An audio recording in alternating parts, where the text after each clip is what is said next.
Hello everyone and welcome back to USG Spotlight number 3.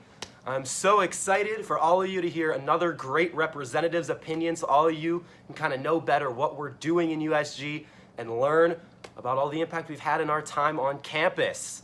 Would you like to come in, guest for today? Hello, what's your name? What's your role in USG? Never met you. I'm Paritosh. I'm currently an Arts and Sciences representative here in USG. I'm in Psych and Social Double major, and this is my 3rd year.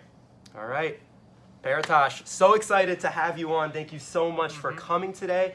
So obviously the first question I always like to know from people in USG is, what are kind of initiatives you're working on or things you've accomplished in your time in USG? Because I know it's been 3 years for you almost now, and you've done a lot in your time. Yeah, so one of the biggest things that I've done is last year I worked on a resolution, Resolution 2701, called related to transgender healthcare and bathroom access. So the main goal of that is a lot of students specifically who are transgender were worried about, exactly their civil rights being attacked, especially, not to get too political, but under the current administration, there have been lots of rollbacks on their rights within the United States, and they were worried about their presence on campus, whether they were being heard.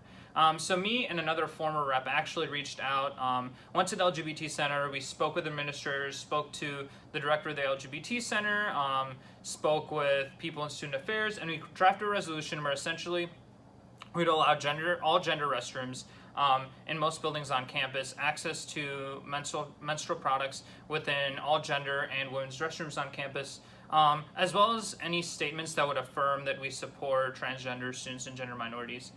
That was a big thing. I also used to work on the University Food Committee when I was a first year and a sophomore. And right now, I'm mostly working on the enforcement of that resolution that I worked on last year, as well as working on how we can make the houses safer too, because there's been complaints of of dirty water in the houses. So that's another thing that I've been working on as well. So I've been working on a lot, but I've been trying to be really efficient with what I do. That's amazing. That's so cool to see someone who's so committed in USG, and also especially with what we're looking at with what you did last year with that resolution. That's a forever imprint on campus you have. That's incredible. Thank you. Of course, no problem. That's just so cool. What I also find interesting is you dedicated so much of your time to 2 major committees. As you could probably tell from what you were saying before, diversity and inclusion has been a big focus for you, along with student life. And we have 5 committees, y'all, for y'all who don't know. So it's student life, diversity and inclusion, academic affairs, public relations, and finance. Anyways, back to you. So I'm kind of think it'd be cool for all of them to hear kind of the difference in how maybe the student life and diversity and inclusion committees operate, kind of differences you've seen in them and what they each kind of do. Yeah, so I did serve on student life for my freshman, sophomore year, and I serve now on diversity and inclusion my junior year. So diversity and inclusion was actually created when I was in first year. It actually branched out from student life because we realized student life is pretty broad. We could do transportation, food, safety and security. We could do so many things. So our current VP actually created the D&I committee, and the main goal of that is focusing on minority groups specifically and how they can fit into campus, creating a voice where we can advocate and make sure that all students' voices are heard.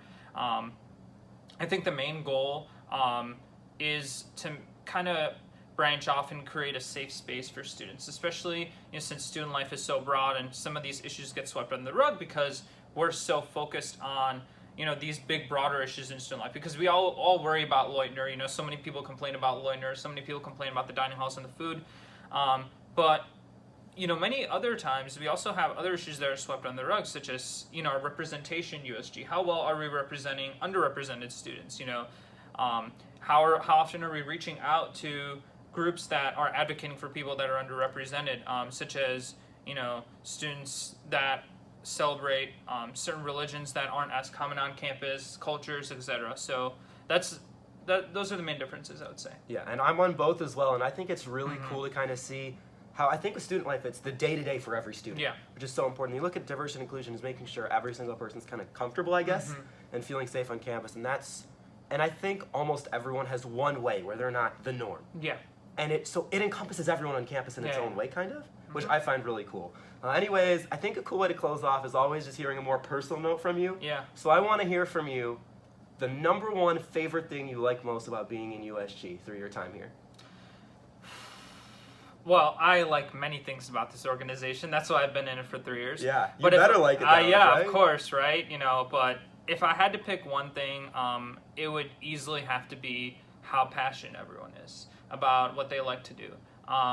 You know, whenever I go to a General Assembly meeting, whenever I go to these feedback events, we just have so many people that care about helping other people. And, you know, sometimes, you know, not everyone is as outward about showing it, but I can tell you that a lot of the reps, a lot of the VPs, especially in our exec, we go to a lot of meetings. We sit in, we talk to administrators, we talk to students. We really try to dig deep on what problems are within the student body, and I think it's something that sometimes some people take for granted. Like, oh, of course, you know, you're in USG, so of course you gotta care about these issues. But a lot of the times we're taking and devoting time out of our days to make sure that a lot of students can have access to resources, can feel safe on campus, can feel that they belong at this university, which is, you know, another big thing that we're pushing for within all of our committees. And I think, you know, it speaks to the grit, it speaks to the tenacity, it speaks to the amount of dedication that each person in this organization brings. Well said. I love it. Mm-hmm. Could not agree more. Paritosh, thank you so much for coming on. Of course. I appreciate Of course. it. Great USG Spotlight. Hope all of you learned so much about USG. It's so interesting to hear your perspective about your time on campus, everything you've done in USG, and also why you like it so much. Of course, it was a pleasure to be on. All right, USG Spotlight number 3 in the books. Look out next week for USG Spotlight number 4. Paritosh, thank you so much again. Bye-bye.